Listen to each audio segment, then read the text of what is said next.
Greetings all. Welcome to another episode of Behind the Curtain. Periodically, we talk about a figure who was important in popular music and popular culture, but probably wasn't a well-known figure. Today's person is unusual in that he was a well-known figure, but he was a figure who seemed to have almost no talent, which I think in a way is extraordinarily unfair, but today's Behind the Curtain subject is Ed Sullivan. So Dave, and while that might be unfair, or it might not be, I think it's fairly accurate anyway. And this is really the first time that we're going to be talking about someone with no talent. Everybody we've talked to up until now has been extremely talented in one way or the other. And everyone has had an intimate knowledge of and relationship to the music industry and making. Right. And this is the first time that we're going to be talking about someone who didn't. So, Steve, why are we even talking about Ed Sullivan in the framework of a Behind the Curtains episode? Yeah, well, Ed Sullivan for a couple of decades hosted the Ed Sullivan Show, a staple on Sunday nights on CBS. And it was the Ed Sullivan Show that launched the music careers of the Beatles, helped to launch the Rolling Stones, helped to launch Elvis Presley, and on and on and on. It was, in fact, sort of the most important show on television, and it was a way to reach a massive audience in the United States, viewership of upwards of 50 million each Sunday night, which was a staggering number in this era, 50s, 60s, and into the very early 70s. And the Sullivan Show was where it was all at. And so, if you were on the Sullivan Show, then it was a kind of launching pad. And so he really had an enormous role in all of this. But it's peculiar because he was kind of an awkward figure on stage. He was not particularly attractive. He stumbled and fumbled his way through a television career. But that being said, he put together on Sunday nights the most amazing lineup of a variety of different kinds of performers, and Americans across the country from coast to coast tuned in and just ate it up. So yeah, he was there basically at the birth of network television. The show started as Toast of the Town was right. The original name, although people were calling it the Ed Sullivan Show more or less right from the beginning, because he was the host and was fairly dominant throughout. But this was a point where television was in its infancy, and television makers were just kind of feeling their way along, just trying to figure out what they could do with this new medium and what it was suitable for. And this variety show kind of went back to the idea of the vaudeville show. And, yes, very much so. The lineup that they had there was very similar to vaudeville. They had the singers, they had the comedians, sometimes just these one-liner comedians. They had dancers. So there was that, and there was a very vaudeville feel too to his first lineups. That's exactly right. But and to that point, Dave, here we're looking at just a random show from '64. And you get a sense of the kind of guests that he would have. You'd have, in this case, you can see you've got folk singers, you've got comedians, you've got a little taste of Broadway. Sullivan had something for everyone, and in fact, Sullivan had a kind of mantra that he tried to organize every show around, and that was to open big, to keep it clean, and to make sure there was something for the kids. And so, so the Sullivan Show would always have a performer or two aimed at children. So again, it's something for everyone. And you talk about this kind of harken back to vaudeville. I think it very much was the kind of the secret sauce of the show, that he understood what people wanted. I guess that Sullivan had a skill, right? That he did have a sense of what ordinary folks wanted to hear, wanted to see. Despite the fact that he was in New York, his tastes were not particularly highbrow. That being said, his show did, of course, feature many performers from the New York stage, opera singers, a lot of Broadway. But he also had an eye for a variety of other kinds of acts, plate spinners, acrobats. One of the most kind of famous guests that he would have on would be the performers from the Ringling Brothers and Barnum and Bailey Circus. Circus acts, circus acts, brought the circus acts to television, and so really had a feel for what people wanted to see. And so I think, if you would say that he had a genius, if he had a talent, he knew what people wanted. And and that's the amazing thing is, as you said, a lot of these acts are not necessarily acts that Ed Sullivan himself would have wanted to see. Oh, that's absolutely right. As we go on to talk about this, a lot of the acts that we're going to talk about were doing music that I think he had no relationship to, and just no feel for why this was interesting or why anyone would listen to it.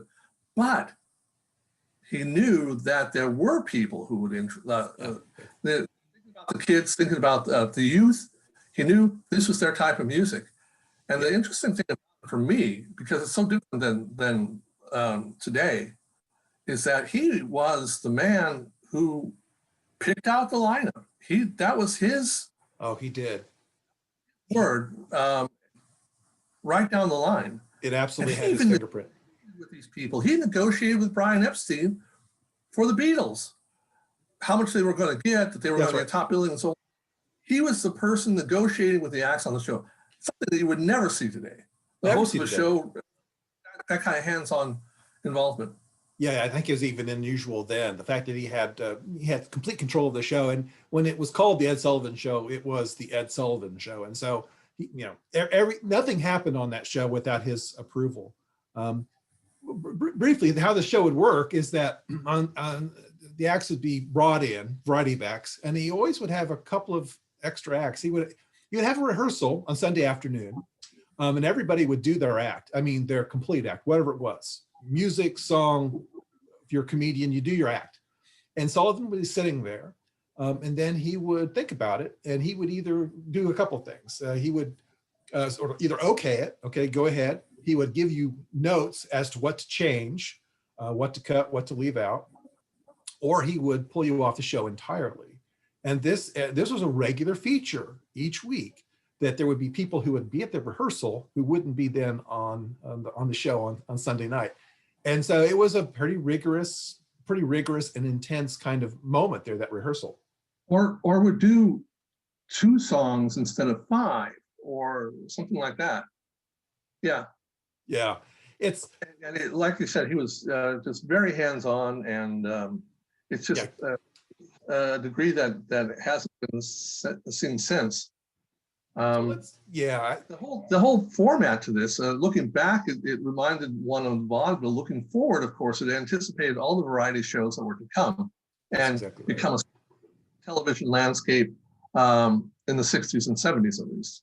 I think that's precisely it. So let's look at some of the kind of the key moments along the way where Ed Sullivan had a role. And I guess we start with Elvis. Let's go back a little bit further. Let's go back a little bit Ooh. further to the first rock and roll song ever on television.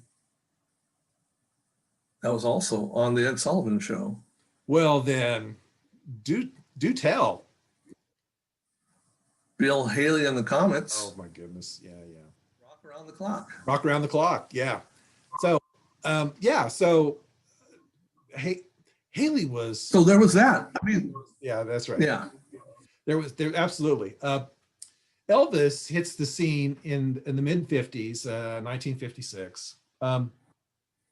And the Sullivan appearances for Presley are quite famous. I think quite well known, and I think to some degree kind of controversial. I think it's worth noting though, and this is the thing that really ate at Sullivan, is that Presley didn't debut on television on his show. He actually was on I think Milton Berle. Before Milton Berle and somebody else. Jack Parr, I think So. as well. Yeah. Yeah, so he didn't get, and that's the thing that Sullivan prided himself on, was that he got the acts first, and so he didn't get the Elvis first. He was a little put off by Elvis's act to begin with, just the whole notion of Elvis and his stage presence. Eventually, though, Oh, he swore that he would never appear on his show. That's exactly right. Yeah. But the fact that he had a huge rivalry with Milton Berle and the Milton Berle show. And Milton Berle's show with Elvis just slammed the Ed Sullivan Show in the ratings that night. So 2 weeks later, Elvis was on Elvis Presley. That's right. Elvis was on the Ed Sullivan Show. That's exactly right. And eventually, Sullivan had struck up a kind of relationship, a kind of friendship with Elvis, who he kind of admired, and Sullivan, from his perspective, kind of endorsed Elvis as a good person and all this kind of thing. Sullivan didn't have a great relationship with Colonel Tom Parker, Elvis's manager, but again, who did. But Elvis has really kind of launched this in a way. I mean, Elvis was in his own way sort of bigger than life, and his appearances on the Ed Sullivan Show really they made their mark. In this 50s era, one of the things we should note is that not every American had a television, that this was still the era where people would gather at the homes of people who owned televisions to see what all the fuss was. And so Sullivan was very much responsible for the kind of the introduction to television into American homes. And this is a time cover from 1956. The Cornucopia. Yeah, the Cornucopia of wonderment. Sullivan helped sell televisions, and so he was an important figure in the growth of the medium. Television would have become important without Ed Sullivan, but there's no question that he was really at the heart of this, and that the CBS network grew because of Sullivan. That more homes got Sullivan Show than any other show on network television in the 1950s and 1960s. Well, in fact, the Elvis, the first Elvis show had a share of like 83%, which set the record, and that record has not been broken since. Yeah. Of course, the number of sets was lower, right. More traded. So, but the actual percent has never been broken. Were you aware that Sullivan was not actually on the first Ed Sullivan Show with Elvis Presley? I did. Yeah, I did know that. He was injured in a car wreck or something, and I think near fatal car accident. Yeah.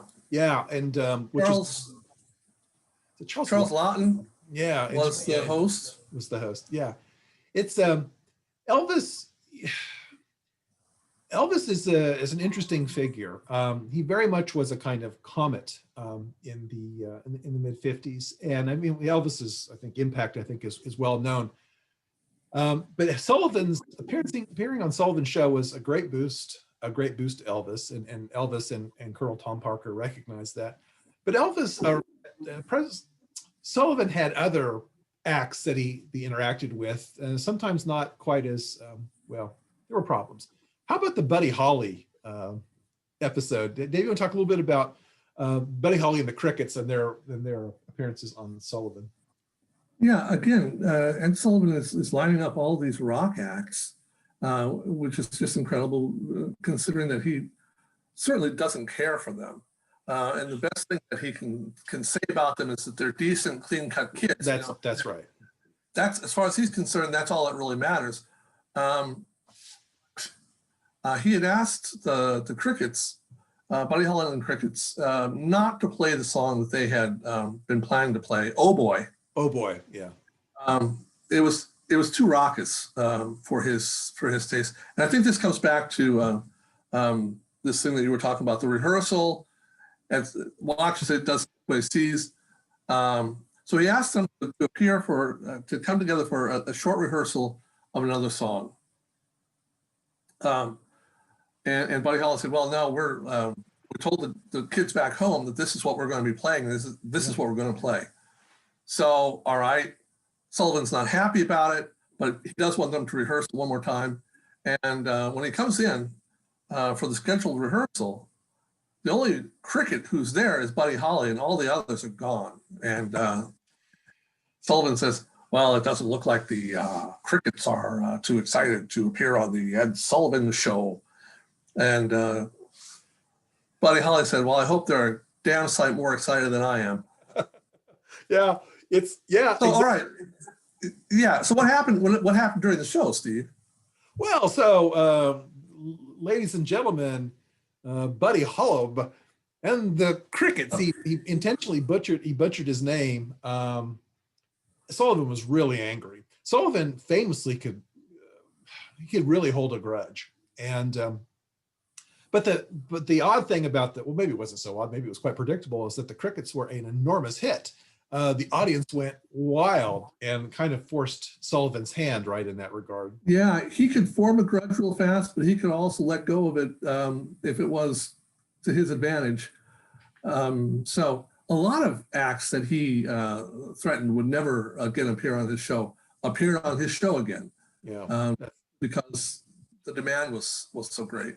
And in the end, I think, as you noted, Dave, I think in the end, Sullivan was really committed to the show, and his feelings, he could put aside his feelings because he knew what was best for the show, and so he always had the acts that the audience would respond to. I suppose we need to move to, I guess, in many ways, sort of the big bang of rock and roll, and that's February 9th, 1964. And when the Beatles appear on the Sullivan Show. There's a lot of kind of backstory to this, which is kind of interesting. And so, Dave, you want to talk a little bit about, Sullivan's introduction to the Sure. When Sullivan was introduced to the Beatles, it was in London. He was catching a flight back to America, and the airport was full of screaming teenagers. And he's going, what's this about, well, this group was coming back from Stockholm, where they had played a gig, and these teenagers were waiting for them. And it reminded him of Elvis, of the Yes. response. Exactly. And so I said, oh, well, let's get them on the show. And they happened to be the Beatles. And so he arranged with Brian Epstein, the manager, to have them on the show. Was going to pay top dollar, but Epstein instead said, all right, instead of appearing once, and we'll take less money. They got $10,000 for 3 shows, but we want top billing, and we want to appear 3 times instead of just once. Yeah. And he got 3 conditions, and the rest is history. Absolutely. So. Absolutely. So in many ways, so many people in rock music were young people in 1964.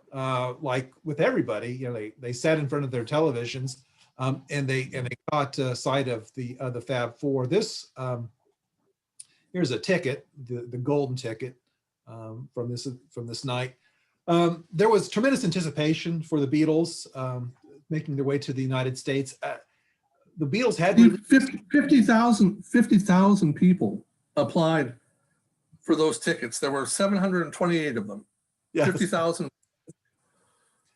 Yeah. Well, okay. Just real quickly. Yeah, go ahead. When he saw the Beatles being received at the airport, and when he was making the deal with Epstein, the Beatles were virtually unknown in America. That's exactly right. Just a few months later, a fan sent a record to a New York DJ. I think it was I Want to Hold Your Hand. I think that's right, yes.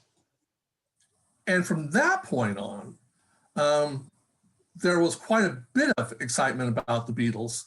And that that occurred before they actually appeared on the Ed Sullivan Show, which made this such an anticipated appearance. No, that's exactly it. No, that's exactly. But he had no way of knowing that at the time, because they when he signed them up, they were virtually unknown. No, in the States. No, that's exactly right. The timing couldn't have been any better for both the Sullivan and the Beatles. I mean, just as you describe, all these things sort of come together and really kind of coalesce then at on Sunday evening on February 9th, 1964. And for the first time, the Sullivan Show not only showed the acts, but also then showed scenes from the crowd. And the crowd was going crazy, just bedlam that no one had ever heard. The people on the Sullivan set, the cameraman, people in the booth, couldn't hear themselves, couldn't hear each other. And so when in the booth, they were, they make these orders, these suggestions, these orders to the cameraman about what to shoot, what to shoot, what to shoot. They couldn't hear each other. So the cameraman actually were professional enough to just be able to sort of shoot this on their own. And so, close-ups, wide shots, crowd shots, this kind of thing. And basically they just kind of winged it.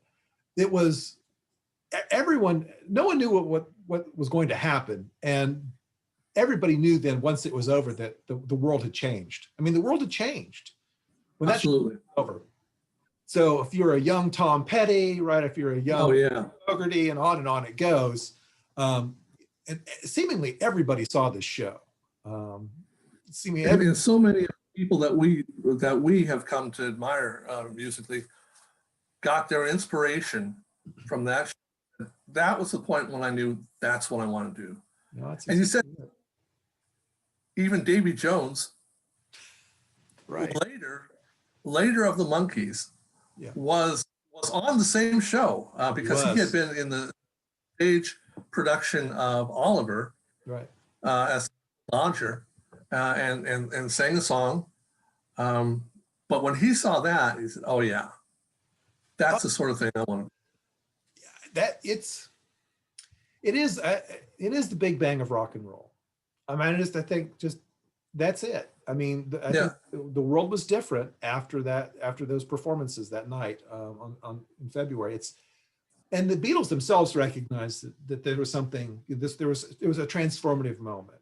They were excited about being on the Sullivan Show. They knew that it was a great opportunity, and they really delivered. And it's just so many things came together there that were just so significant. And that would be enough, frankly, to make Sullivan somebody worth remembering. But the Beatles weren't the only group that made their way to that stage, and not every group. Well, the Rolling Stones, for example. Rolling Stones, contemporaries of the Beatles, basically come out at the same time. A very different kind of group, very different set of personalities. Maybe you want to talk a little bit about sort of the back and forth between Sullivan and the Stones and some of the struggles. Well, in a lot of ways, the Stones were actually more well-behaved than certain other groups that appeared. They were to change the lyrics, "Let's spend the night together," to "Let's spend some time together." That's right. And did so, which famously or infamously the Doors didn't do when asked to change the lyrics to "Light My Fire." That's right. But the Stones were on, I don't know, I think they had 5 appearances. I believe that's right. Yeah, including as late as '69. So throughout the 60s. And I think the first one was '65. It was a little over a year after the Beatles had been on. That sounds right. Yep. But again, you have Ed Sullivan, a stiff guy in a suit and tie, and you have the bad boys of rock and roll, the Rolling Stones. And because of what it means to them all, they get it together and they manage that cooperation. And I think that in a lot of ways is the story of the Ed Sullivan Show, at least in terms of music and rock and roll. Because again, it was not music that he particularly appreciated. And he was not the sort of person that these people would normally be hanging out with either. I think, yeah, and I think the Sullivan Show proved to be so important to so many careers that, like you say, people would kind of get it together. Sullivan rubbed many people the wrong way. I mean, he was just a difficult guy, but people recognized the opportunity. Now, Sullivan had an enormous impact on the United States in a profound number of ways. But one of the interesting ways he changed the United States, or at least influenced the United States, was in terms of civil rights. Sullivan, I mean, at his heart was an impresario, right? He was really interested in the show, and whatever would make the best show, that's what he wanted. So he's famously talked about, he didn't ask people about their religion or politics or anything like that. He was interested in what they would bring. And so Sullivan would bring Black acts to television in an era where Black acts didn't make television. And Sullivan basically did this really from the start. As early as the late 40s, he was bringing people on like W.C. Handy and other figures from the jazz world onto American television. Well, this was even something this was something that was discussed in the concept sessions. What is the show going to be? Yes. And he says, well, the only thing that there's no place for in the show is bigotry. And of course, there were a number of shareholders from the South. They said, well, are you going to bring Negroes on? And he said, yes. And they said, well, I don't really think that's a good idea. And I said, well, we're going to do it. And they did. And he said, strangely enough, we were received extremely well in the South. The Ed Sullivan Show did extremely well in the ratings in the South. But if you think about it, again, going back to vaudeville, going back in the South, one of the few things that Negroes could do was entertain. Yes, that's right. Shows that, you know, you could sing, you can dance, you can be funny. And as long as that's all you're doing, that's fine. So I think that's one reason why they continued to watch Ed Sullivan in the South, in spite of everything. I think that's right. In spite of everything, that it was tremendously entertaining. It was tremendously entertaining. But Sullivan, to his credit, never backed away from his commitment to the show and his commitment to bringing the best talent to the show. And so throughout the years, African-American artists appeared, I mean, with great regularity. And in addition to just you know, bringing these people onto his stage, he would actually interact with them. And it was his interaction, his physical interaction with African-American artists that brought howls of derision from the South. When he kissed Ella Fitzgerald's hand, for example, Southern station owners couldn't believe it and were heads exploded. Heads exploded. When he put his arms around the Supremes, right? When he kissed My Diana girls. Ross on my girls. And so it's Berry Gordy.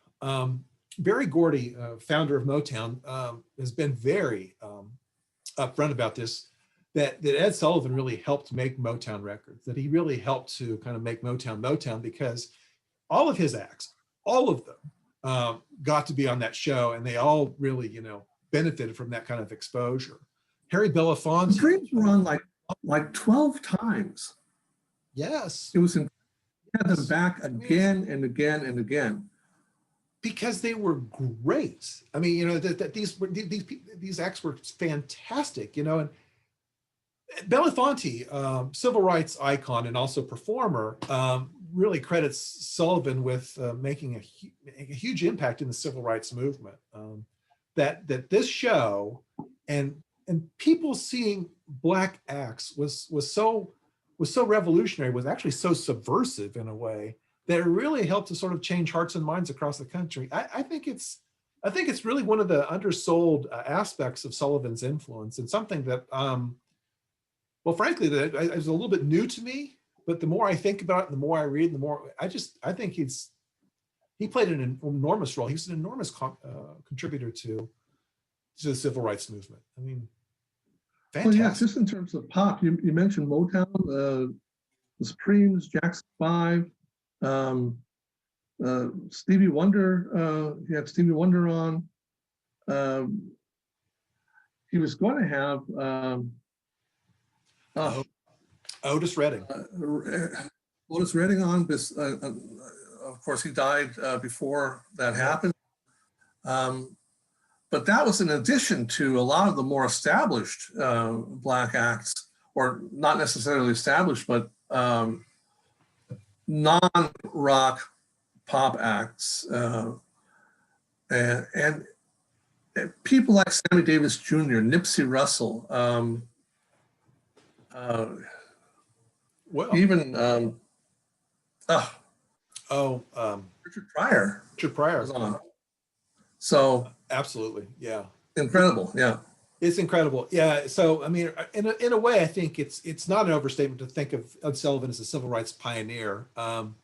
One of the things we should note too is that the Ed Sullivan Theater, where this show was shot each Sunday night, and again, the show was live, which was also quite interesting, which put interesting kinds of, well, it put pressure on performers to really deliver. But the location of the Ed Sullivan Theater was in the theater district of New York, and so it was really in the kind of the heart of Broadway. And so stars from Broadway would be able to make their way to the Sullivan Theater with great regularity. Sullivan typically used sort of the big songs, the big moments of these musicals on his show. But one of the things that Sullivan brought to the United States was culture, was high culture, that people in Oklahoma or New Mexico, whatever, weren't going to get a chance to ever probably go to Broadway. But there they are, there, and on their sets on Sunday night, there is, there's something from Camelot, there's something from The Music Man, and on it goes. And it's, what was so fascinating about this was he would, the way that the acts were structured is that you would have maybe you have a comedian, then you'd have maybe a juggler, then you'd have a folk singer, then you'd have the opera star. I mean, they were there, and they weren't segregated, they weren't ghettoed in any kind of way. They were a part of the festivities, and you just took it all in. But it was high culture. Sometimes the artists would go directly from the audience. They'd be sitting in the audience, get up from the audience, and go and do their thing. That's exactly right. And you raise a very interesting moment in most Sullivan shows. There would be a time in the Sullivan Show where where the awkward Ed Sullivan would say, "Ladies and gentlemen, sitting in our audience is," and the spotlight would hit Joe Louis or some, and people always sort of wondered about that. People or famous stars would be paid $1,000 to be seated in the audience, and they would make their appearance, and they would wave and whatnot, which really plugs into Sullivan's original career, and that was he was a columnist. And he had lots of connections in New York, really lots of connections around the country. Sullivan was first a sports writer, and then a kind of celebrity columnist. And that's actually how he kind of got into this world, was because of his connections. He was a very well-known figure in New York City. And he maintained these connections throughout the entirety of his career. And so one of the things about the Sullivan Show that was kind of fascinating wasn't just what was on the stage, but who was in the audience that night. Oh, look, it's Ethel Merman, that kind of. We should also, I think, mention here that Sullivan always had something for the kids. And I actually have memories of watching the Sullivan Show as a young person. And part of the excitement was that there would be a couple of acts each show that would be aimed at, at young people. One of the things that he did was, with great regularity, he brought on the Muppets. And in fact, Jim Henson, who had been a puppeteer for quite a while, really kind of struck gold with Ed Sullivan. I believe the Muppets and the Henson's creations appeared on the show upwards of 25 times, something along those lines, during the show's runs, and really made Jim Henson a kind of household name. Here you see him with his classic creation, Kermit. But there always were puppets. There always were acts for the kids. Also famously was the puppet Topo Gigio, who appeared.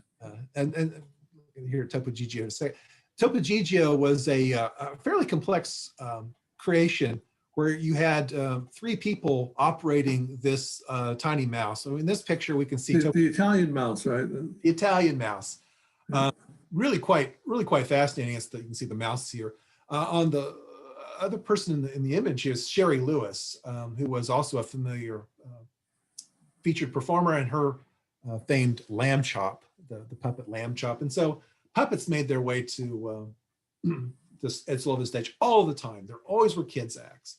You also, this is, I think, both Dave and I have fallen into Sullivan impressions during this past and this is something that was very hard not to do. Sullivan had very distinct, awkward mannerisms on stage. I think we can get a sense here that he had peculiar, distinctive looks. He was not, he was a kind of average guy in many ways, and really seemingly almost devoid of talent.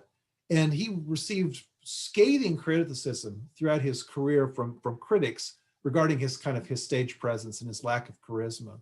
But I think in a weird sort of way, it kind of worked for him, because in a way, I think the audience kind of identified with Sullivan because he wasn't flashy, he wasn't smooth, he was us. He was a kind of an extension of the audience in a way. And so the fact that he was so odd, that he had such awkward mannerisms that everybody tried to and could quite effectively imitate, I think in a weird sort of way worked for him. Yeah. Sullivan was the king for really a couple of decades, but by the time we get to the end of the 60s and early 1970s, it had kind of run its course, and the Sullivan Show ends not really with a bang, but with a whimper in June of 1971, and then he would pass. Interestingly enough, some of the last stuff that was shown were Beatles clips. Yes, that's interesting. You're right. That they maintained the relationship with the Beatles, and they showed these clips, and they also showed, I think, clips from the Beatles from the Magical Mystery Tour album, as well as I think they showed a clip of the All You Need Is Love broadcast, and maintain that connection with the Beatles till the very end.